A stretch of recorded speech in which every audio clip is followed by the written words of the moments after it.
नमस्कार.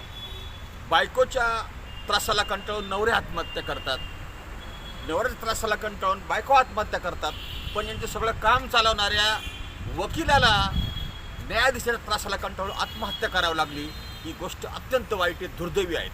न्यायव्यवस्थेने आणि वकिलांनी याचा विचार करण्याची गरज आहे.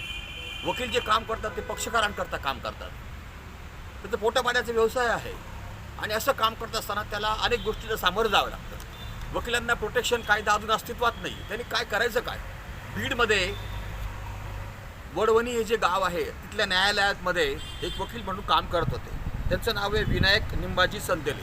या विनायक चंदेलेंनी सरकारी वकील होते. त्यांनी कोर्टाच्या आवारात आत्महत्या केली, गळफास लावून. अतिशय दुर्दैवी घटना आहे. वकिलांनी याचा विचार करायला पाहिजे. अनेक वकील अक्षरशः आमच्याकडे आहे, महाराज नावाचे वकील, ते सगळे देवपूजा करतात बिचारे रात्रंदिवस आणि ते भंडाऱ्यात जेवायला जातात. किती वाईट अवस्था आहे वकिलांची. आणि याच्यामध्ये वकिलांनी या कायद्याचे प्रोटेक्शन कायद्यात होईल त्या होईल. काय घटना घडली होती ही? त्या न्यायाधीशाने वकिलाला काय त्रास दिला? कारण ते वकिलाने मृत्यूपूर्वी एक चिठ्ठी लिहिली होती 4 ओळीची. त्याच्यात त्यांनी दोघांचे नाव घेतलेले, न्यायाधीश आणि क्लर्क. कोर्टाचा क्लर्क न्यायाधीश आहे, त्याच्यामध्ये शेख रफीक त्यांचं त्यांनी नाव टाकलेलं आहे. त्यांच्या त्रासाला कंटाळून मी आत्महत्या करतोय. आणि तिथला क्लर्क होता, कोर्टाचा क्लर्क. दोघांवर काय होतं?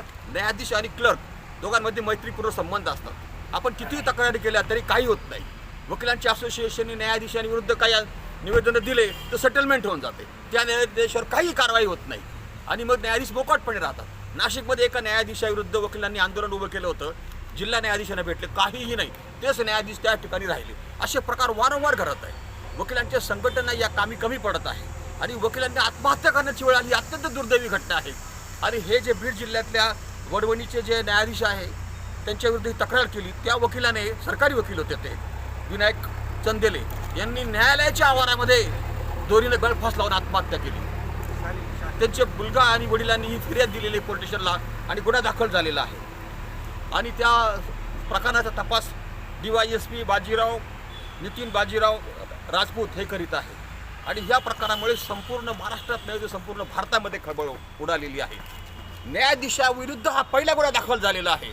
आणि आपण हे लक्षात ठेवा, आपण कोर्टामध्ये काम करत असताना न्यायाधीश आपल्या मनाविरुद्ध ऑर्डर करतात, आपला अपमान करतात. या प्रकरणामध्ये ते न्यायाधीशाचा अपमान केला, अयोग्य वागणूक दिली असं त्याचं म्हणणं होतं. हा सर्रास प्रकार चालू आहे.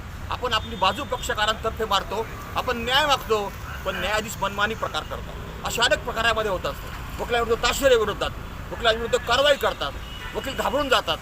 पण असा वकिलाची आत्महत्याची वेळ आलेली ही अत्यंत सिरियस आणि